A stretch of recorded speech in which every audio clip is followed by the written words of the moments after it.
bertakoa zara, Xan, Donibane Garaztikoa, Garaztarra, kazetari, lanak eginda kazetari ikasketak Parisen, orain irakasle lanetan zabiltz? Bai, Garaztarra naiz, ez naiz Donibane Garaztikoa, baina Garazin bilduak dira hainbat herri. Baina beti lagunekin eta beti Donibane Garazirat heldu gira, trago bat hartzeko eta beti hemen ibiltzen gira. Gero kaztaritzan eta Euskal Herrian egin nuen. Energia baita, Euskal Herria bai. Bueno, Parisen egonda, kanalduen behi bilizara, kazetari lanetan, eta orain esan dizut, irakasle zabiltz? Bai, Salvador kolegioan lanian ari naiz, Kamon, Lapurdien. Eta ez dakit zer besteik erran kaiari buruz, Euskara erakasle. Etxatzen naiz literatura lantzen ikasleekin, ez dakit oraindik dudak baditut, nola erakatsi literatura, nola ez, eta nerabeak dira ikasleak eta galde egiten diegulaik zergatik ez duten maite irakurtzea, gehienek ez baitute maite irakurtzea, gehienetan eskolaren gatik ez dute maite irakurtzea. Eskolak desgustatu ditu literaturatik eta baliman dut helburua eta da ikasle horiei gustu hori berriz emaitea. Zeren eta zer da funtsan literatura, historioak kontatzen dira eta tipitatik denek maitituko historioak, normalki. 15 urtetan Euskara berreskuratzen hasi zen, jartzen du hemen, zure biografian, eta gaur egun Euskal ikasketak segitu ondoren, kasetaritze mundua eta irakasle esan dugu. Berreskuratu zenuen, hizkuntza? Bai, etxean ez ginen Euskarazari, bat ere, baina ere nire familian entzuten nuen, pixka bat amatxiten aldetik eta enelean gusuan aldetik, baina ez nuen bat ere hitz egiten, pixka bat ulertzen nuen. Eta, erraiten dut 15 urtetan nera bezaroko krisia egin nuela, eta Euskara ikasiz, eta nola baita nera bezaroko krisiak segitzen du, eta seinale hona da. Zelagun gonbidatuko dugu, gaurko programara, Xan? Maitane Jeramono gonbidatuko dugu, dola 2 urte elkar ezagutu genuen. Usaia dut erraitea fikzioan ibiltzen naizela, bera ere batean fikzioan eta kulturan ibiltzen da, eta gonbidatu interesgarria izan da, benetan. Gure artekoa luzerako izanen zela jakin genuen biok biharamun goizean esnatzean. Kasu egin erabili dudan hitzari. Luzerako diot, ez betiko. Teresa Ermendekoa, ipuin bilduma, lehen liburua, Xan, zuretzat? Bai, diazatera zen. Proiektu pertsonal bat banuen, aspaldi, gogoan, Euskaraz liburu bat idatzi nahi nuen. Ipuinak gustatzen zaizkit eta unibertsitatean nintzela idazten hasi nintzen aldetik eta ipuin horiek bildu eta funtsean bilduma osatut eta badu urte bat argitaratua dela. 14 ipuin, genero ezberdinak esango dugu, batzutan agertuko direlako distopiak, novela beltzetik ere izango du, umore beltzetik izango du bai, ezberdinak euren artean, baina badute ari komun bat guztiek, Euskal Herria oinarrian, esango dugu, kontu politikoak, gaur egungoak, baina irudimen asko dago hemen. Oida, irakurle gisa nik gehien maite duena preseski fikzioan irudimena da, bakizu idazle batek proposatzen duelarik historio edo kontakizun ahunt berezi bat, eta hola murgildua zira historioan, eta kanpoan ukeitan dituzun arazo guziak edo barnek ezka guziak anzten dituzu, murgiltzen zira historioan, eta mesedegarria da. Eta sortzaile gisa nolabait gauza bera egin izan dut ipuin horiekin. Hala, ez dakit, kanpoko beldurrak, kezkak edo anzteko asmoz, idatzi zerbait, behar da egoera ahunt batetik edo ahunt batean oinarritua eta asmatu. Eta hori ere mesedegarria zait batzutan dena anzteko. Pentsarazteko motiboak emango dizkiguzu, ala ere? Irakurle hori, jolasteko bai, jolaserako, behin harrapatuta, ipuin batetik abiatzen garala eta bide bat egingo dugula ez dakigula noraino joan gaitezkeen eta amaiera bat izango duela bai, ipuinak hasi eta amaitu egingo direlako. Gure aldetik jolas horretan partartzeko gonbitea.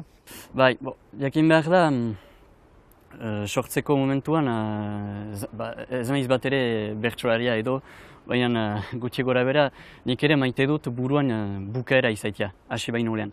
Eta idazten hasi baino lehen, beraz badakit zeintzuk diren pertsonaiak, eta nola bukatuko den. Eta hori ez baima dut, naiz hasten al. Eta batzutan gertatzen zait, egoitia, luzaz, buruan ideia batekin, baina ez dakidan ez nola bukatuko den, naiz hasten. Eta bai, erran duzu batzutan pentsatzeko aukera emaiten al dutela ipuin horiek, egia da, erran dut arestian, kanpoko beldurrak, barneko kezkak usatzeko baliagarria zaidala idaztea, baina funtsan ere ez zira ere ahas deskonektatzen al kanpoko gizartetik eta kanpoan entzuten dituzu arazo horiek eta izaiten aldira, oinarri honak izaiten aldira preseski fikzio bat sortzeko eta pentsatzeko aukera emaiteko. Ipuin hauek, Teresaren mendekua esate baterako ipuin baten izena da, titulu ematen diona, baina purtsu bat iradokitzen du bai, ezta? Zer egon daitekeen hemen, jolas hori, joku hori esan dugu, kritika hori, baina kritika umoretik, ez da umore bez, umore beltzetik, nola definituko dugu liburua? Bigarren aldea da, uste dut, umore beltza aipatzen zula, eta gara niri asko gustatzen zait umore beltza. Barre asko egin dut, baina barre egiteko ez diren gauzekin. Eta ez dut aitortuko zerekin. Oso agerian geratuko naizelako, baina barre asko egin dut. Zuk hori egiten duzu, baina negia da, bai gorin egun batez hango irakurkete klubarekin mintzatu nintzen, eta batzuk egiten zidaten, hori da, ilunak dira. Baina naiz eta historio ilunak dira, nire ustez irri egiten alda. Eta gaur egun zaila da batzutan irri egitea bakizu gai latzak aipatzea ez da egez. Eta hori buruz irri egitea batzutan ez da egez, baina nik hori maite dut. Eta behar da hori egiten dut, prezeski ez baina izbat ere sare sozialetan murgildua eta ez dakit, egia da Euskal Herrian egin batean borroka armatua aipatzen dut eta aipatzen dut, baina ez da Euskal askatasuna, baizik eta emakume eta askatasuna eta batzuek erran jate gehiagi dela eta behar da horrekin ez dela irri egiten al, baina funtsian fikzioa baizik ez denez, ustez sortzaileak egiten aldu nahi duena. Behar da ez du ne hor insultatu behar, eta batzutan batzuek egiten dute, hor fikzioa da eta fikzioan insultatzen dut pertsona hori, baina mugiekin kasu ala ere, baina liburu bat dela kontuan izan behar dugu bai, eta liburu batekin besandakoa kritika hori egin daitekela, gizartari kritika egin dakiokela, geure buruari bai, geure zurruntasunei, geure mugei bai. Ez zait iruditzen, hemen inok minik hartuko duenik, baina bai iruditzen zait ausardia zure aldetik, gauza batzutan. Espero dut baietz, eta arestian ere aipatzen bainuen, bai gorriko irakurketak guri badakizu, eta han, behar bi horrenez, irakurre batek errandit etengabe, edo errantzidan etengabe, ezker abertzerarekin, arazo bat nuela.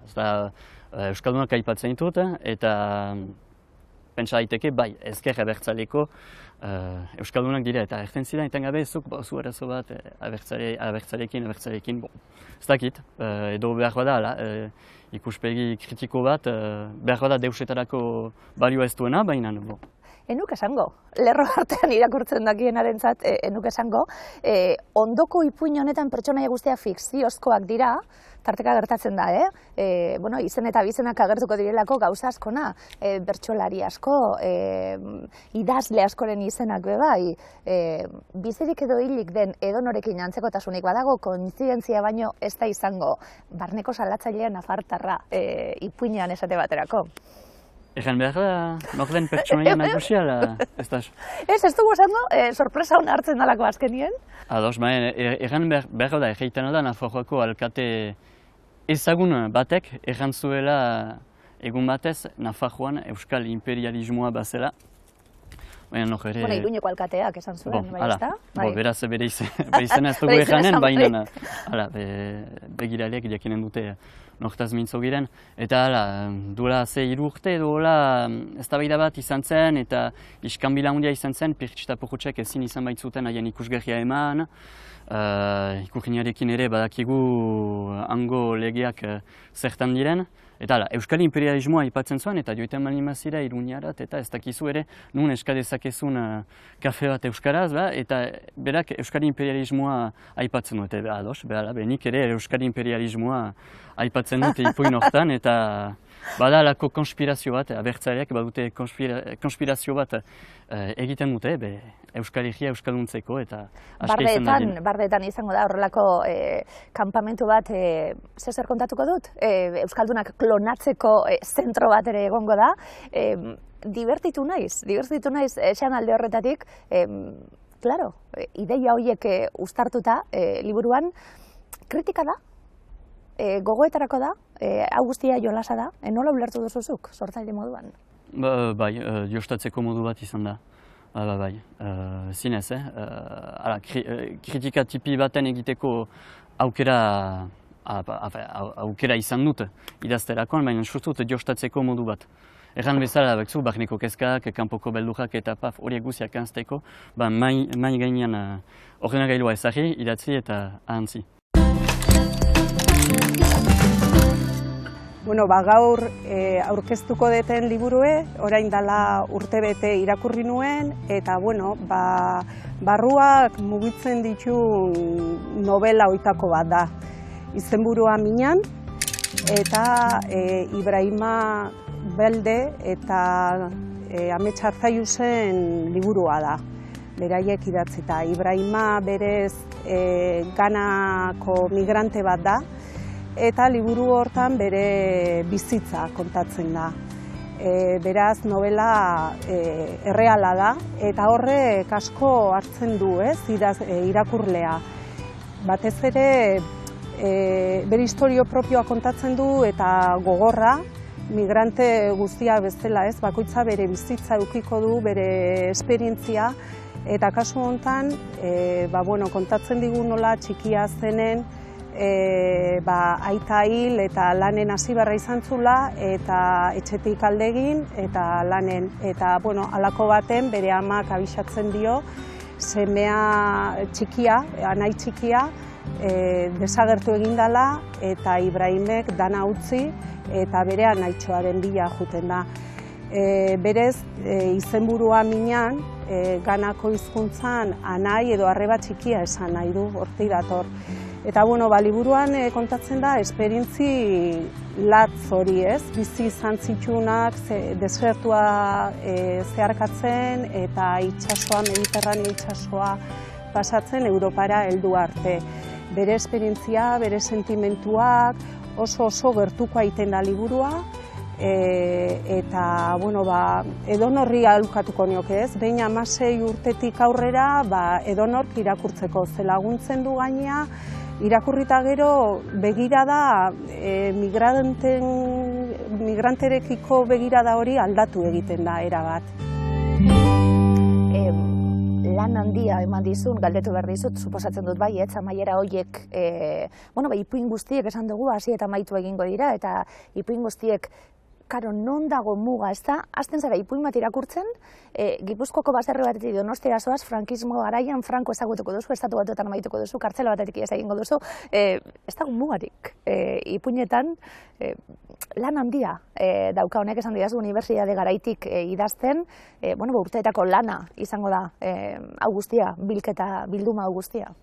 Bai, unibertsitatean nintzelarik hasi nintzen idazten, eta hau, aipatzen duzuna, bomboman, bomboa jotzen baitu pertsonaia nagusiak, bai, unibertsitate garaian idatzi nuen, preseski hemen garazi aldean, tantzataldean ibiltzen bain nintzen, eta nik beti bomboa egiten nuen, eta batzuk pentsa izakete, bomboa, azkenean biziki garrantzitsua da, bomboa, bakizu, musika talde batean edo tantzat talde batean zuk emaiten duzulako ritmoa eta hortik abiatuta, kasi antieroia da, hor pertsonaia nagusia, eta eni gustatzen zaizkit antieroiak.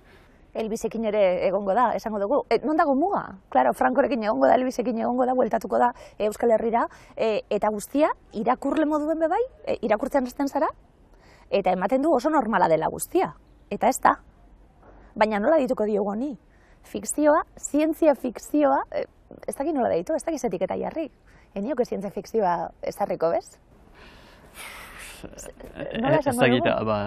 elgarriken aipatu baituko dianik, bai, mundu distopikoak proposatzen dira, gero egia klon horien historioarekin eta behar da, hor zientzia fikzioa da gehiago.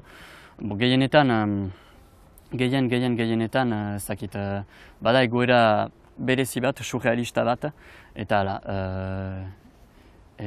ezagit, eguneroko errealitatetik ihes egiteko modu bat. Odolaren mintzoa esate baterako distopiak aipatuta, eta aipatuko nituzke azken presoa ipuina be bai, etorkizun hurbil baten jarriko gara Euskal Herrian eta noraino joan gaitezkeen odolaren mintzo horretan gainera gertu geratuko gara Urepelen eta Salvador izango da protagonista, Salvadorren ondorengo bat izango da nabe bai. Ze ariketa, sufritu dut ipuinarekin, Ebe preseski, hor, azken egunetan Salvadorren poema batzu landu ditut ikasleekin, erakasle gisa lan egiten baitut. Eta Salvadorrek aipatzen zuela Euskara, Euskal Herria eta erten zuen, asko sufritzen zuela. Hainitz maite duenak, hainitz sufritzen du, ama Euskal Herriaz naiz nahi gabetua. Eta erten duzu, sufritu duzula ipuin hau irakurtzerakoan, baina preseski egiazko Salvadorrek asko sufritzen zuen, eta Salvador, edo fikziozko Salvador horrek ere asko sufritzen du, eta irakurle gisa ere sufritzen dugu. Gero aipatuzu beste ipuin bat, azken presoa. Donostian Aldezarrean kokatuko gara, eta iritsiko da momentu bat, ez dakit, bagian telesail bateko plato bihurtuko garena, ez da? Eta hor, distopia hitza, edo mundu distopikoak badira liburuan erran dugu, baina beldur naiz, ez dute den egun batez distopia hori gauzatuko Donostian. Azken Euskal presoa presondegitik ateratzen da, eta azken presoa da, benetan azken presoa. Eta uste du, herriak antzi duela, Euskaldunek bostasola dutela orain gatazka poetikoz, eta sartzen da, ez dut txekon erraiten Donostia dela, baina ulertzen da Donostia dela. Eta hor ikusten du jendea ikusten du, bere egoiten, geltokian, Euskal presoak etxera, eta gero hartzen gira hori guziak komedia bat baizik ez dela, eta zinemarako egiten dela, eta nola sortu zitzaidan ideia hori. Berria, egun batez, berria irakurtzen nintzen, interneten, eta uste dut, aintzineko egunetan, entzun txetx militanteak hitz egin zuen, eta erran zuen, deus egiten ez bali mazen, nola erran, gatazka konpontzeko, azken presoa aterako zela, ez da bizki berant. Eta hor, biharamunan edola ikusten dut, Patria telesaila ari zirela beraz grabatzen, eta Euskal presoak etxera, eta bitxi egin zintzaidan ari ziren telesail bat grabatzen, egiazko gatazka poetikoa etzelarik oraindik konpondoa, eta Donostin ere badakigu zen horako arazoak badiren bizitzeko, orain turismoa zertan den badakigu, eta hala. Sortut mundu distopiko bat, behar da, Mareruski egun batez gauzatuko dena. Zure irakurzaletasuna ere, nabarituko dugu, aipatu dugu lehen, Teresaren mendekua izen ematen dion, ipuinak ematen dio izan da liburuari. Teresa badalako soinu joleren semeko atxagaren nobelako pertsonaia berezi bat, bada Miranderen aurbesoetako nobelako pertsonaia klabe bat bebai, eta tartean zaldua aipatuko dituzun Montoia, Katixai, Arantxa Urruta Bizkaia buruz nabil, asko eta asko. Bai, eta horregatik izenburu hori eman diot ere bildumari, irakurle sutsua bainaiz, eta Euskararen munduan, literaturaren bidez sartu nintzen, ere. Eta zen begi kliska bat egiteko literaturari, eta euskal literatura eskertzeko modu bat izan da Teresaren mendekoa ipuina idaztea, nahiz eta aske iluna den istorioa. Bai, bi aipatuko dizkizut. Bata Katjalin Miner idazlearen Moio liburua. Moio hernaniar gazteak bere buruaz beste egin zuen, transexuala zen, eta bere bizipenak eta bere ingurukoek gertaera haiek nola bizi izan zituzten zoragarri biltzen duen liburua da. Oso gustora irakurri nuen, argitaratu berritan, eta ikastetxean ere ikasle helduagoekin, batxilergoko ikasleekin askotan landu izan dut eta jendeari askotan gomendatu izan diodan liburua da. Eta beste liburua, Transitos liburua, Aingeru Maiorrena. Aingeru Maiorrek 25 bizipen biltzen ditu bere liburuan. Transexualitate egoeran dauden nerabe eta gaztetxoen gurasoen bizipenak biltzen ditu eta oso liburu gomendagarria da. Azken batean bizipenak lehen pertsonan kontatuta esan indarra handia hartzen dutelako eta iruditzen zaidalako eraginkorrak izan daitezkela gaur egungo gizartean. Bill Brysonen edozein bidaia liburu. Edozeinetan umorea da nagusi, ironia eta argitasuna eta aldi berean irakurri ezkero gogoa izango duzu lekoiek ikusteko eta beste batzuk deskubritzeko.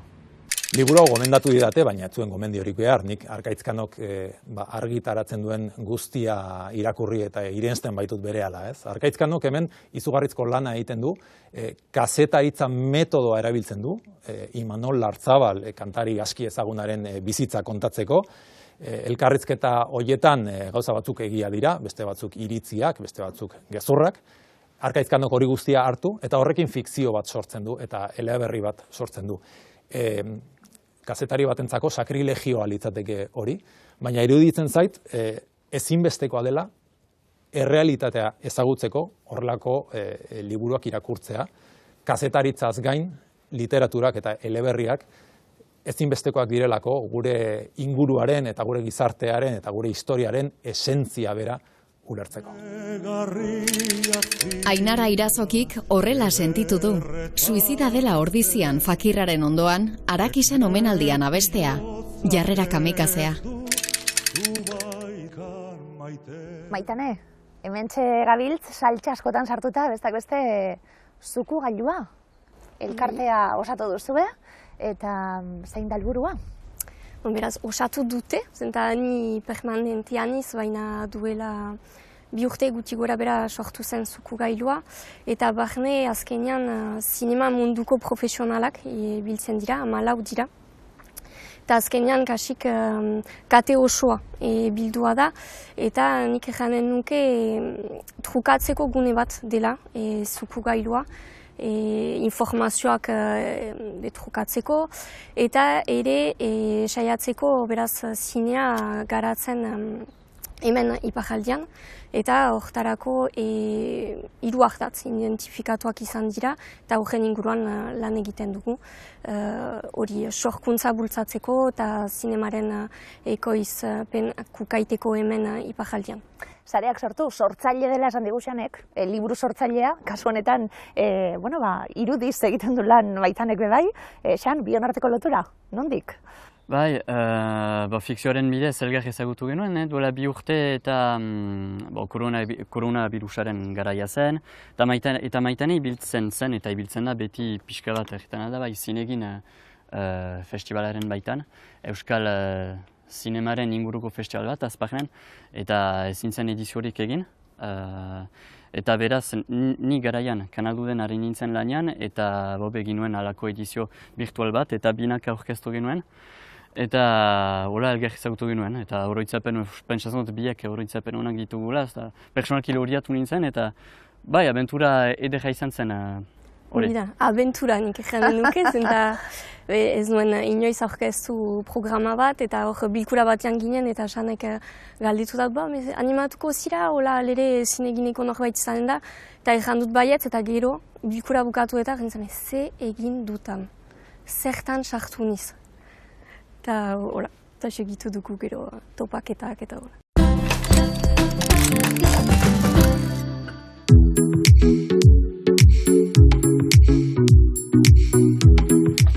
Musika bandaiareko nioken liburu bat aukeratzeko, hau ekarri dut, Laida Martinezen Utopia no es una isla.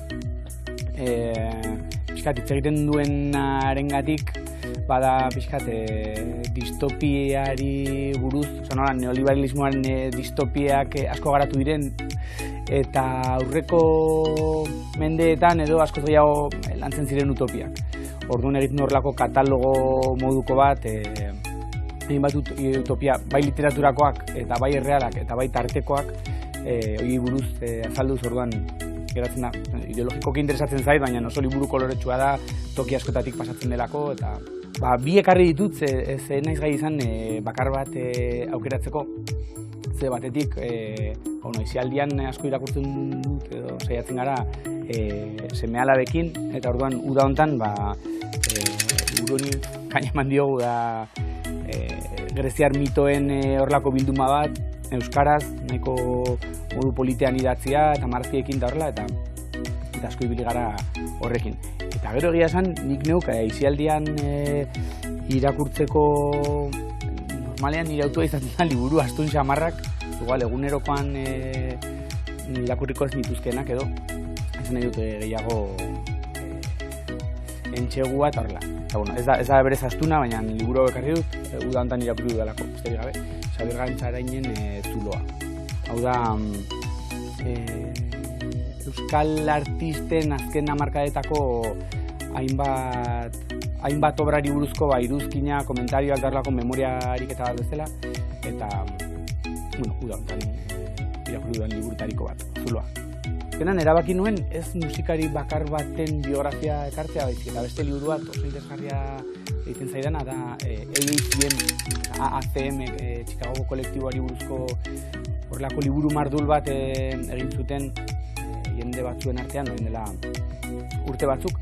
Liburuaren izena da, inglesez bakarrik dago, AACM, A Power Stronger Than Itself. Eta kontatzen du AACM kolektiboaren historia bere sorrerarik edo bere aurre historiatik, nola bai?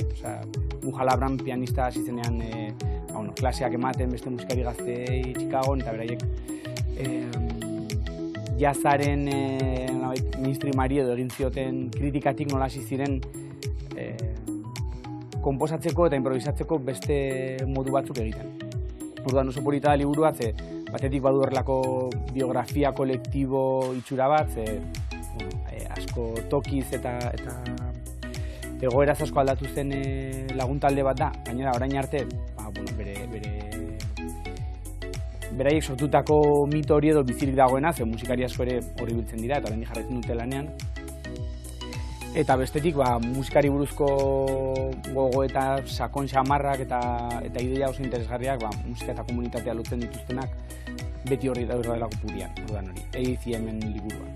Uste dut, esaldi bakar batean esateko irakurtzen dudala mugak zabaltzeko.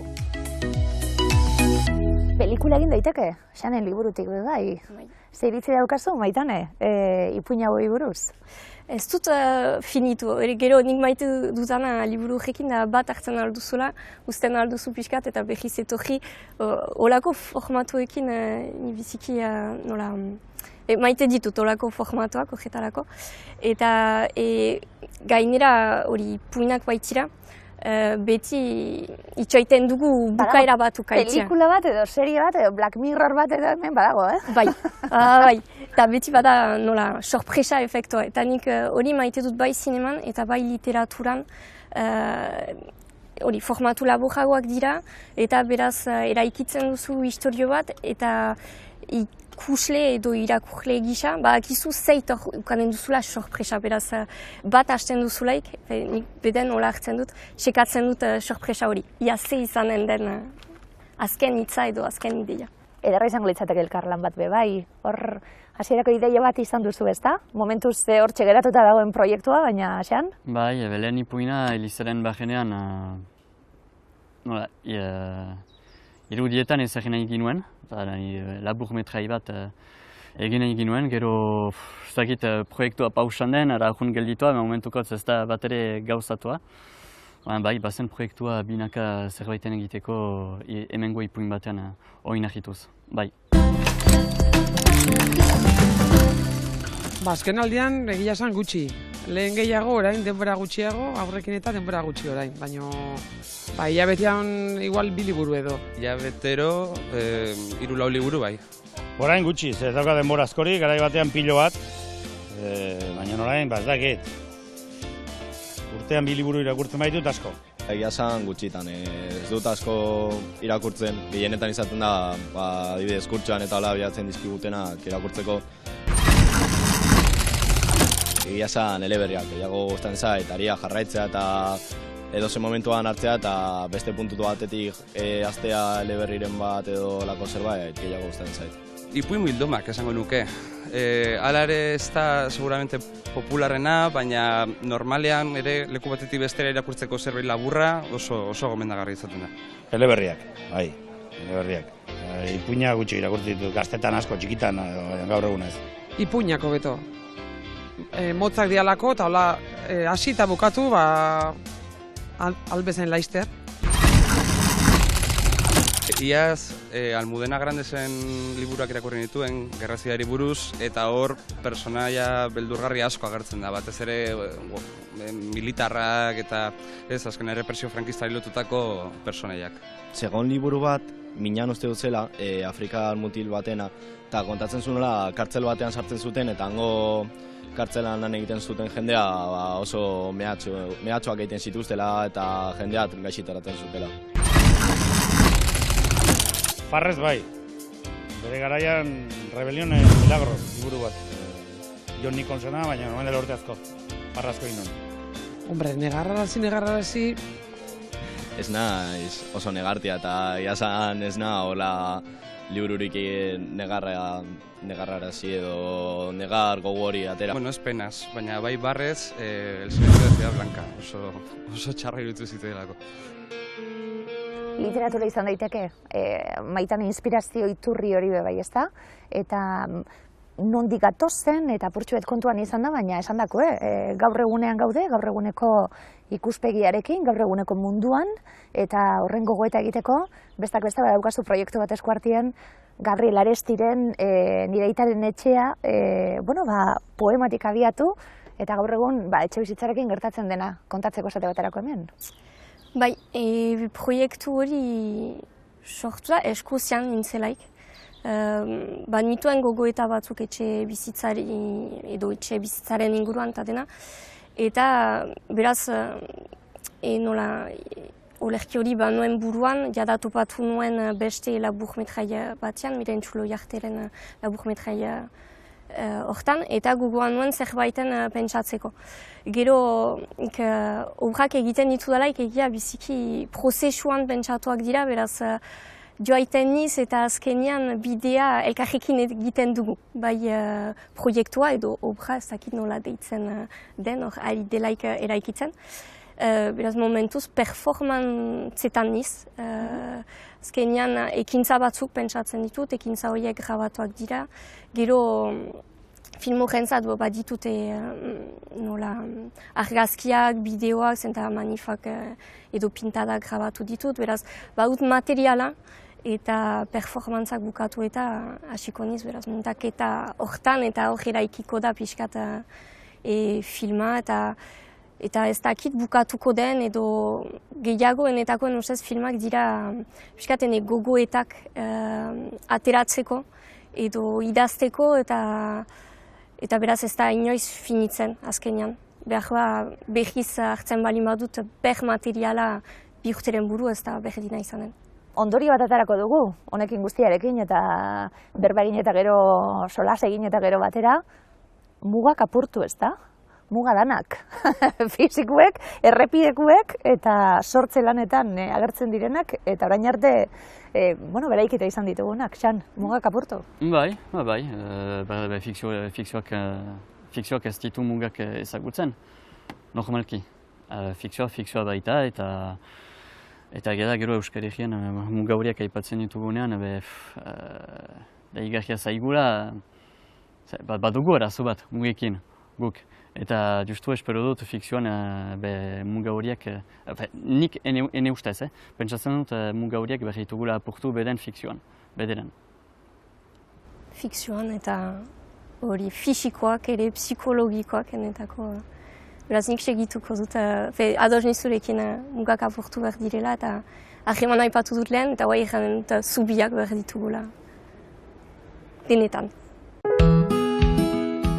Bizi Pox Zahar Egoitzako irakurle klubaren karietara ehundutako nubela. Adineko 9 pertsonaiaren bueltan, Carlos Linazasorok hainbat umore motaz blaitutako istorio korala ehundu du. Zientzia fikzioa kritika sozialerako bidea izan ohi da. Izaera horretaz baliatuta, Inigo Ibarrak ostadar 7.310 planeta sortu du non orainaldirako eta etorkizunerako dituen kezkak ezur mamitu dituen. Tik bakarrik sentitzen garelako, eta tak ez dakigulako norantzagoa zen. Patxi Zubizarreta eta Maite Gurrutxaga egunerokotasuneko eszenetatik abiatu dira, beldurra eta atxikitasuna lantzeko. Emankizuna prestatzerakoan errantzidaten bukaeran minutu bat ukenen nuela zerbaiti buruz hitz egiteko eta guztaz egon naiz pentsatzen zer egan eta pentsatu izan dut behar da diskurtso bat egitea euskal literaturari buruz, baina diskurtso sasi intelektuala izanen zen. Gero pentsatu izan dut Senafarroa edo deitzen dugun Ipar Euskal Herriari buruzko zeo zer erraitea, baina hor ere ohartu naiz gure artean mugak ezartzea zela eta besterik gabe gelditzen zaidan denbora honetan egan nahi dizuet sekulan esku artean ene liburua bali maduzuet ere saren mendekoa espero dudala gozatuko duzuela.